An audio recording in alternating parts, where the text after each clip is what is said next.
करते हैं 9th class का चैप्टर नंबर 3 जिसका नाम है एटम्स एंड मॉलिक्यूल। क्या नाम है इस चैप्टर का? Atom and molecule. अब आप एक चीज बताइए, एटम एंड मॉलिक्यूल से पहले थोड़ा इंट्रोडक्शन ले लेते हैं। ये क्या चीज है, क्या लिखा है? मैटर। क्या होता है मैटर? लफड़ा हो गया है, लफड़ा हो गया, यही होता है मैटर। फोन करते हैं ना वो लोटो, आ जाओ 5 जने आ जाओ, लफड़ा हो गया है। मैटर कोई ऐसी चीज होती है जिसमें कुछ वेट मास हो, जिसमें कुछ मास हो, और उसमें क्या होना चाहिए, कुछ थोड़ा सा वो स्पेस घेरना चाहिए। क्या घेरना चाहिए? थोड़ा सा स्पेस। ठीक है, matter is anything which occupies some space, occupies some space and have some mass, और उसके अंदर कुछ वजन होना है। कुछ मैटर इज एनीथिंग, आराम से जरा, matter is anything which has some mass and occupies some space। इतनी बात समझ में आई कि नहीं आई? यानी कि कोई भी ऐसी चीज जिसमें कुछ वजन हो और कुछ जगह घेरती हो, जैसे कि आप, मैं, ये मार्कर, ये बोर्ड, हवा। गुब्बारे में फूंक मारते हो तो वो गुब्बारा फूल जाता, तो उसमें भाई हवा जगह घेर रही है तब तो गुब्बारा फूल रहा है। और आप एक बिना फूले गुब्बारे को तराजू पर रखो और फुला के गुब्बारे को तराजू पर रखो, तो फूला हुआ जो गुब्बारा है उसमें वजन ज्यादा होगा और बिना फूले में वजन। इसका मतलब क्या है कि हवा में भी वजन है, हवा में भी क्या है? वजन है। ठीक है, तो वो कुछ भी हो सकता है। ठीक है, तो हमारे ऋषि थे, महर्षि कांडा। ठीक है, उन ऋषि ने बताया कि भाई अगर हम मैटर को, आइए आइए आइए, मैटर को अगर हम किसी भी पदार्थ को और छोटा उसके अंदर और अंदर और अंदर और अंदर जाते चले जाएं तो एक अंतिम यूनिट आएगी। क्या आएगी? एक अंतिम यूनिट आएगी, उसी को हम कहते हैं क्या? परमाणु। क्या बोलते हैं? परमाणु। जिसको डेल्टन ने बोला क्या? एटम। जिसको डेल्टन ने क्या बोला? एटम। एटम का मतलब होता है इनविजिबल, इनविजिबल मतलब जो दिख नहीं सकता। ठीक है, कांडा ने बोला कि भाई अगर किसी मैटर को और छोटा मतलब उसके अंदर और जाओ और जाओ और जाओ और डिवाइड करो और डिवाइड करो और डिवाइड करो, तो क्या हो जाएगा? वो क्या हो जाएगा? तो उसके अंदर एक पार्ट है जिसको बोलते हैं परमाणु, जिसे डेल्टन ने बोला क्या? एटम। एटम मतलब जो हमें दिखता नहीं, एटम का मतलब होता है इनविजिबल, जो हमको दिखता नहीं है। एक इंडियन फिलोसफर और थे जिनका नाम था कत्यायन, पकुड़ा कत्यायन। ठीक है, उन्होंने बोला कि ये जो एटम होते हैं, ये जो एटम होते हैं वो एक कंबाइंड फॉर्म में भी होते हैं। क्या हो सकते हैं? एक कंबाइंड फॉर्म में भी हो सकते हैं। इसका मतलब समझ में आया? अगर एक है तो एटम है, एक है तो, और अगर कंबाइंड फॉर्म में है तो हम उनको बोल देंगे क्या? मॉलिक्यूल। क्या बोलेंगे उनको? मॉलिक्यूल्स। जैसे कि बात कर लेते हैं, हमारे पास बहुत सारे एलिमेंट हैं। ठीक है, जैसे हमारे पास एक हीलियम भी एलिमेंट है, इसका कभी मॉलिक्यूल नहीं हो सकता। हमारे पास कुछ नोबल गैसेज है, नोबल गैसेज वो होती है जो किसी से रिएक्शन नहीं करती, नोबल गैसेज किसी से रिएक्शन नहीं करती हैं, जैसे कि हमारी हीलियम हो गई, नियोन हो गई, जिनोन हो गई, रेडोन हो गई, अर्गन हो गई। ठीक है, तो ये 6 होती हैं, ये किसी से रिएक्शन नहीं करती। लेकिन अगर मैं यही अगर बात करूं हाइड्रोजन, तो हाइड्रोजन तो फ्री स्टेट में मिलता ही नहीं है। हाइड्रोजन हमारा क्या है? फ्री स्टेट में मिलता ही नहीं है।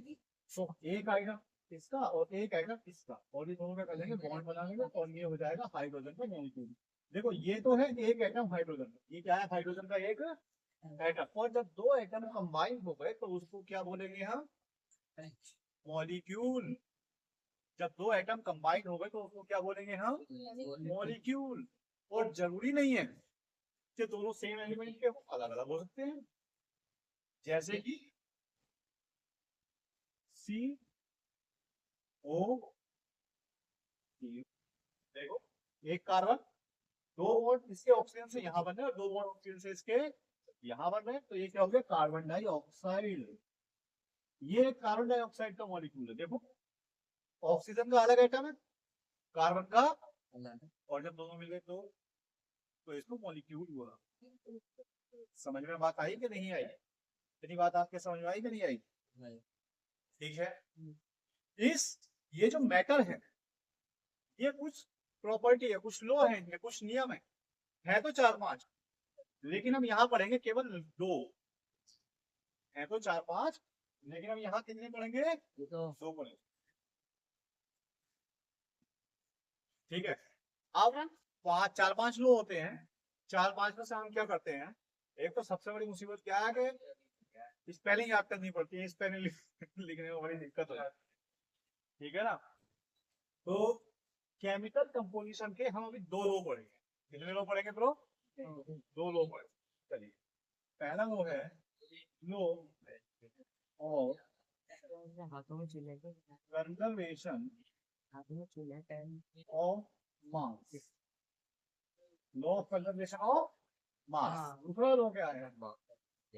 Law of constant proportion. Law of constant या फिर law of definite proportion. Spelling सही है सबकी? सब तो सही है। ये 2 लो अभी हम पढ़ेंगे। लो कंजर्वेशन ऑफ मास, कंजर्वेशन मतलब बचाना, ऑफ मास, इसका मतलब क्या है? इस लो के हिसाब से mass of reactant is equals to mass of product. अब सबसे बड़ी मुसीबत क्या है? तो तुम्हें यही नहीं पता होगा रिएक्टेंट और प्रोडक्ट क्या होते हैं। पता है? पता है? जी तो ये मतलब अत्याचार हो रहा है ना पढ़ाई में। एक चीज समझते नहीं है तो निकल के आ जाती है दिक्कत, problem, big problem. You know, मतलब तुम्हें पता है कि रिएक्टेंट और प्रोडक्ट क्या होते हैं? कैसे? देश का भविष्य कहाँ है? लोग कह रहे हैं देश का भविष्य बिगड़ गया। अरे वो कुछ कर ही नहीं रहे, देश का भविष्य चौपट हो रहा है। चल देखो, जैसे ये है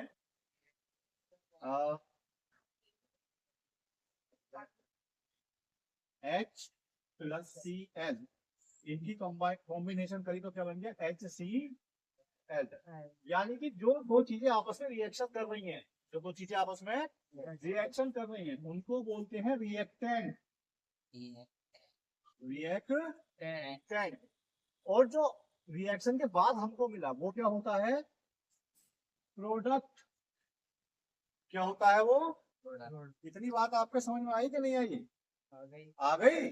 जैसे एक रिएक्शन हो लेते हैं, कैल्शियम कार्बोनेट ले लेते हैं, calcium carbonate, carbonate CO3, valency इसकी 2 होती है कार्बोनेट की। ठीक है। आप जब इसको हीट करोगे, आप जब इसको क्या करोगे तो आपको क्या मिलेगा? Calcium oxide plus carbon dioxide. तो इसमें ये तो हो गया आपका रिएक्टेंट, ये क्या हो गया? रिएक्टेंट। और ये हो गया आपका क्या? प्रोडक्ट। मैंने 2 एग्जांपल इसलिए दिए कि जरूरी नहीं है कि 2 चीजें मिलकर कुछ बने, हो सकता है एक चीज में से टूट के भी कुछ बने। भाई दूध लेते हो तो उसमें नींबू डालो, क्या हो जाता है? पनीर, और पनीर का पानी मिलता है और बतेरा मटेरियल मिल जाता है।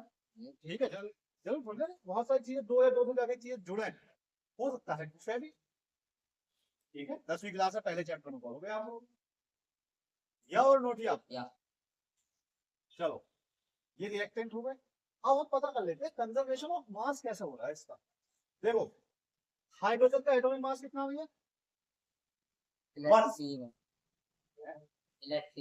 ना ना, अरे C1 ना बाबू, ये क्लोरीन है, Cl क्लोरीन, क्लोरीन का ये सिंबल है।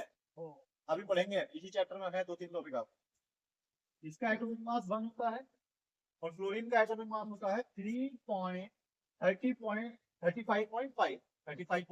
5 मैं खाली 35 ही ले रहा हूँ, तो कितना हो गया? 36 हो गया, नहीं हो गया? yes यहाँ पे भी एक हाइड्रोजन और एक क्लोरीन है, और यहाँ पे भी एक हाइड्रोजन और एक 35 और एक 36 36 35 और एक टेंशन 36 36। तो देखो जितना मास इधर है उतना ही मास इधर है इधर है। ठीक है, यहाँ देखो इसका एटॉमिक मास कितना है, मान लो, मान लेते हैं कार्बन का एटॉमिक मास है 12। कार्बन का एटॉमिक मास कितना है? 12 12। सॉरी कैल्शियम है ना भाई, तो कैल्शियम का कितना है? 40। कैल्शियम का एटॉमिक मास कितना है? 40। एटॉमिक नंबर है इसका क्या? 20।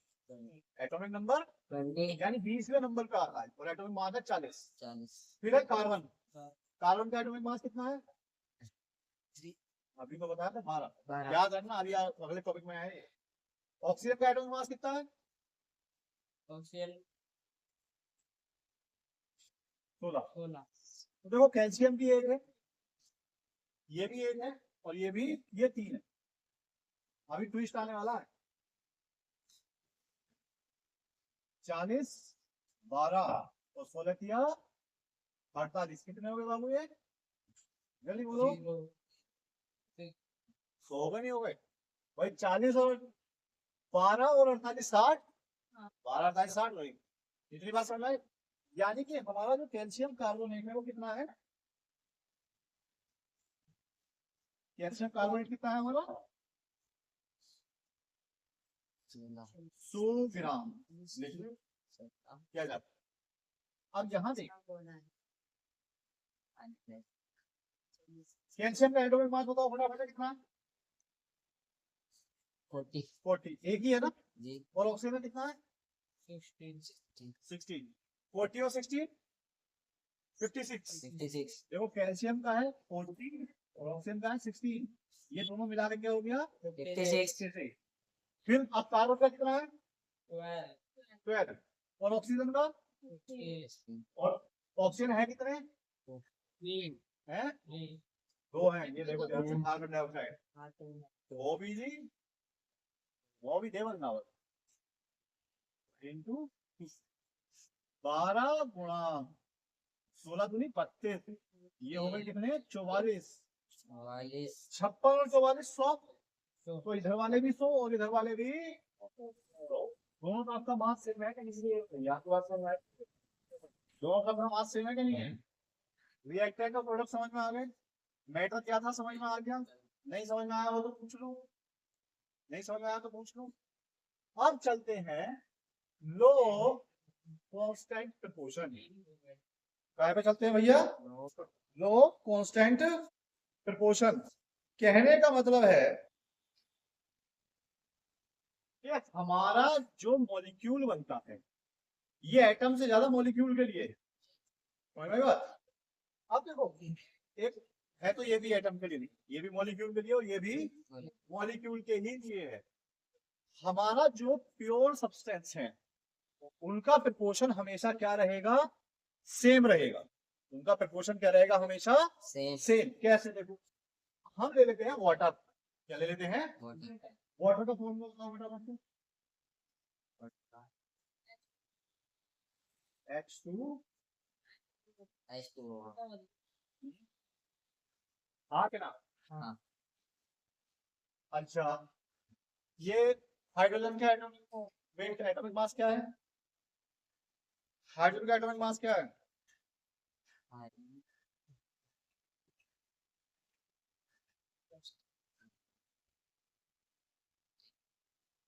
नहीं पता? अभी तो बताया था 1। हाइड्रोजन का एटॉमिक मास क्या है? 1। और हाइड्रोजन है कितने यहाँ पर? 2। कितने हो गया? और ऑक्सीजन का एटॉमिक मास 16 16। तो देखो प्रपोर्शन क्या हो गया? 1 19 2 अपॉन 16। 2 1 का 2 और 2 8 1 रेशियो 1 8 1 रेशियो 8 8। पता करिए तू कर सब रहा है अरे क्वेश्चन ही तो उतारे, पहले क्वेश्चन उतार के मुझे दिखा दे, मैंने क्वेश्चन उतार लिया, उसके बाद फिर अलग से बैठ। तो यार इतना भाई साइंटिस्ट समझ आ गया मुझे बता, दूसरा 3 को छोड़, दूसरा 3 अक्षर नहीं पढ़े जाने के सही से, दूसरा रीडिंग तक तो आती नहीं है।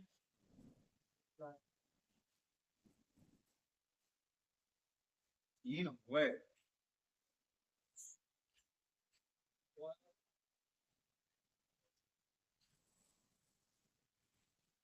क्वेश्चन उतार हो बैठे कर रखो, और तुम भी अलग को बैठे करो। पूरा साइंस ठीक है। इसका तात्पर्य क्या है? इसका तात्पर्य ये है कि यदि आपने किसी कारणवश 9 ग्राम पानी लिया, 9 ग्राम पानी लिया, तो उसमें से अगर आपने पानी को और ऑक्सीजन को अलग करा, पानी को और ऑक्सीजन को अलग करा, तो आपको 1 ग्राम तो मिलेगा हाइड्रोजन, 1 ग्राम क्या मिलेगी? हाइड्रोजन। और 8 ग्राम क्या मिलेगी? ऑक्सीजन। 1 ग्राम हाइड्रोजन और 8 ग्राम ऑक्सीजन। इसका मतलब है कांस्टेंट प्रिपोर्शन। या कहीं से आपको पानी बनाना है, कहीं से पानी आपको बनाना है, तो आप क्या करोगे?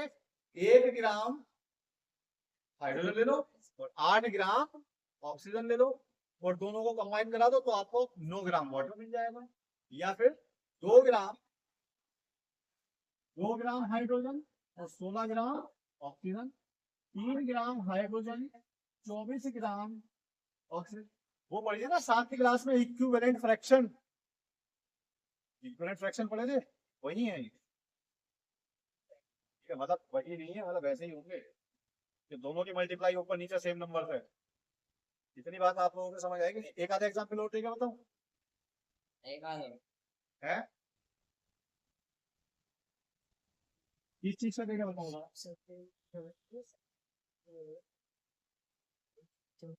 बोलिए किस चीज का बोलिए।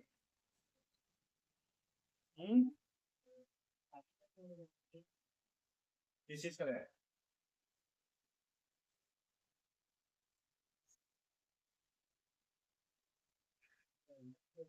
कार्बन डाइऑक्साइड का है।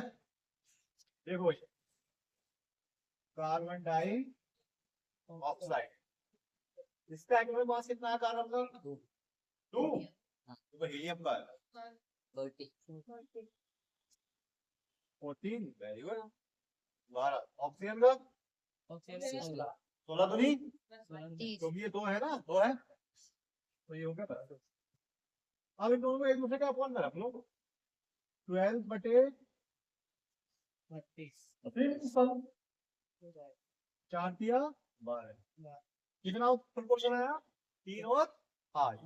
यानी कि अगर आप एक कार्बन डाइऑक्साइड का मॉलिक्यूल ले लो, कार्बन डाइऑक्साइड का मॉलिक्यूल ले लो, दोनों बराबर हो गए ना, 12, 32, 44। अगर आप 44 ग्राम कार्बन डाइऑक्साइड को तोड़ते हो, 44 ग्राम कार्बन डाइऑक्साइड को तोड़ते हो, तो उसमें आपको 12 ग्राम तो मिलेगा कार्बन और 25 ग्राम मिलेगी ऑक्सीजन। या फिर आपको अगर कार्बन डाइऑक्साइड बनानी है, आपको अगर कार्बन डाइऑक्साइड बनानी है, तो उसमें आपको क्या करना पड़ेगा? 12 ग्राम कार्बन लेना पड़ेगा, ठीक है, और 32 ग्राम ऑक्सीजन लेने। तो उधर बैठ में यहाँ धंधा करने वाला कल की तरह शेयर करेंगे। इतनी बात समझ आई कि नहीं आई? आई? चलिएगा, इसमें कुछ पूछना हो तो बताओ। पूछना है रोजी जी? क्या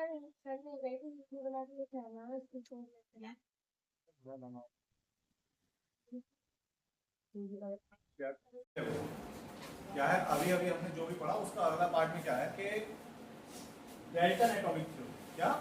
डेल्टन एटॉमिक थ्योरी।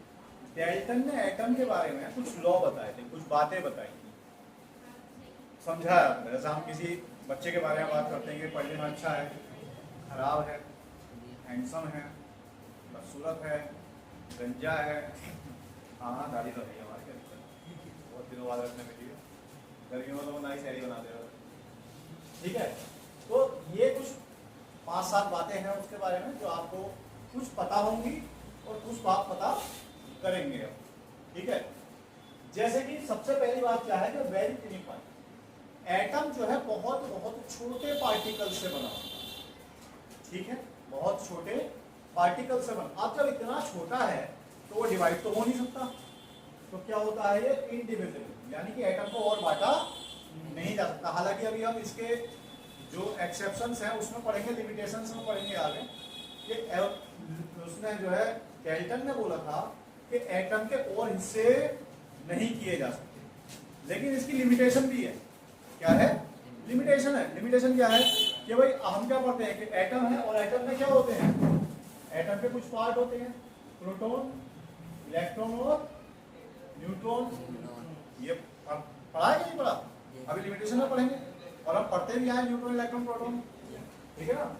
अगला क्या है, ना ही तो कोई भी एटम आप बना सकते हो और ना ही किसी के एटम को आप खत्म कर सकते हो। एक एटम को दूसरे एटम में कन्वर्ट कर सकते हो। क्या कर सकते हो? एक एटम को दूसरे एटम में सिर्फ आप क्या कर सकते हो?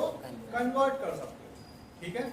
जैसे कि कैल्शियम को अभी हमने कार्बन और ऑक्सीजन के साथ जोड़ा, कैल्शियम कार्बोनेट बना दिया था। ऑक्सीजन को कार्बन के साथ जोड़कर कार्बन डाइऑक्साइड बना दी थी। हाइड्रोजन को क्लोरीन के साथ जोड़कर HCl बना दिया था, ठीक है। दो एटम हाइड्रोजन के, एक सल्फर और 4 ऑक्सीजन लेकर सल्फ्यूरिक एसिड बन गया था, ठीक है।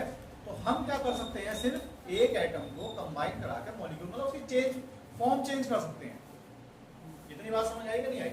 बाकी एटम कभी भी आपका ना क्रिएट हो सकता, बन सकता नया एटम, ना पुराना वाला मर सकता, वो जो है वो है, ठीक है।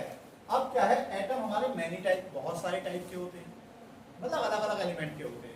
जैसे ऑक्सीजन का अलग, हाइड्रोजन का अलग, कोबाल्ट का अलग, स्कैंडियम का अलग, टिन का अलग, लेड का अलग, आयरन का अलग, और ये आपका क्लोरीन का अलग, सोडियम का अलग, सल्फर का अलग, पोटेशियम का अलग। अलग अलग एलिमेंट के अलग एटम जो है वो अलग अलग टाइप के होते हैं। अलग टाइप क्या मतलब कि उनके मास भी डिफरेंट होंगे। मैं 3-4 एटम ले लेते हैं, देख लेते हैं कैसे।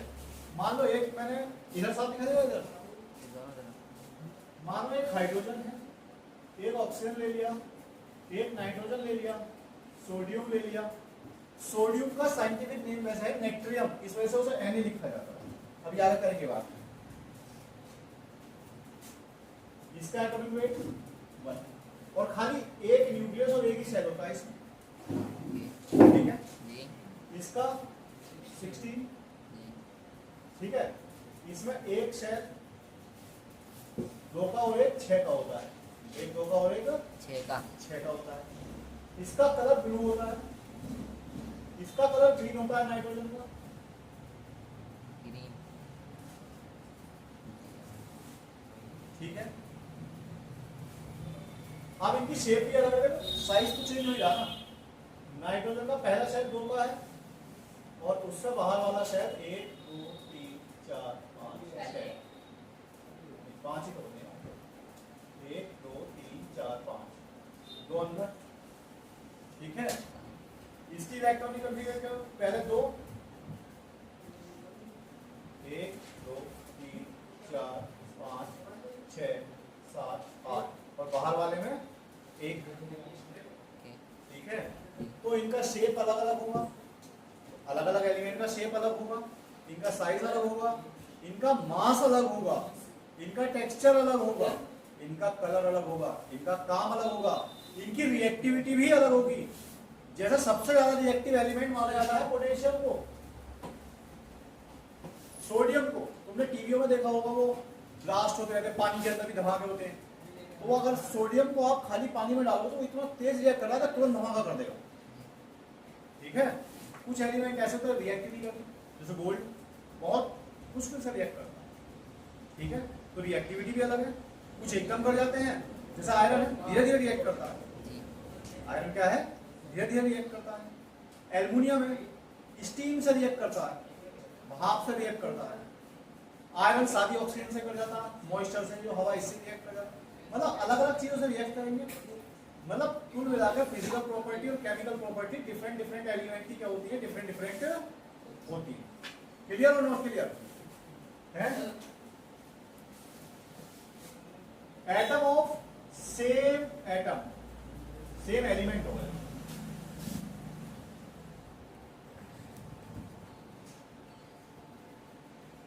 ठीक है।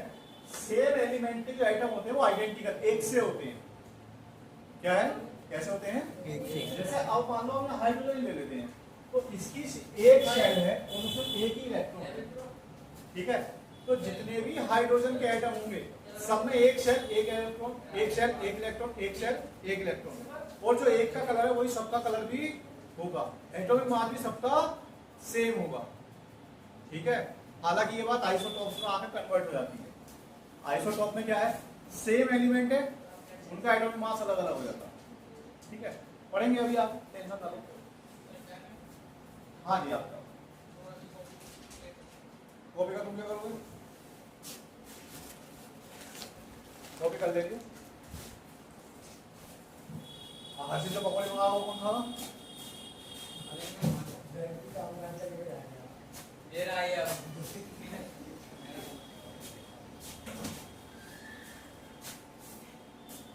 चलो, डिफरेंट भाई देखो, जब एक कॉमन सेंस सी बात है, पता नहीं क्यों किताब वालों ने लिखा है कि एटम अलग, जो एक सेम एलिमेंट के एटम जो है वो सेम होंगे, जाहिर सी बात, जब अलग तरीके के एटम होंगे, अलग अलग एलिमेंट के एटम होंगे, वो अलग अलग होंगे।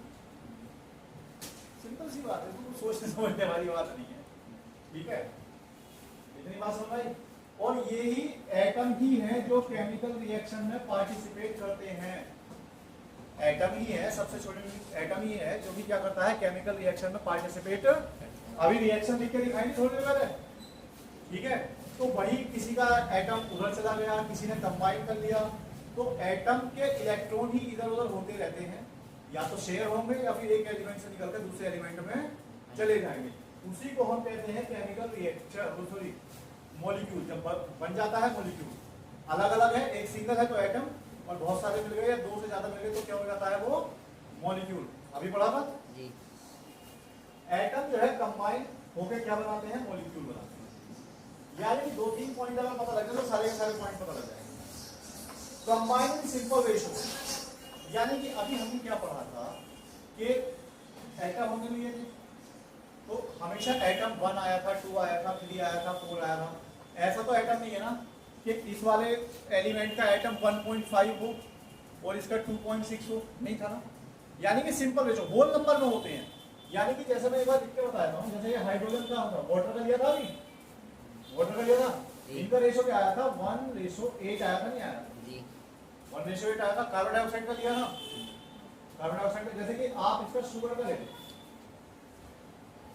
इसका ले लो, तो ये क्या है, 1:2:1, यानी कि देखो 6 है, 6 से 6 कॉमन ले लिया या काट दिया, कुछ भी कर लो, तो 6 1 6, 6 2 12 और 6 1 6। सिंपल रेशो है, कहीं पॉइंट वाइज का सिस्टम नहीं आया। इतनी बात समझ आई कि नहीं है? हाँ कि ना?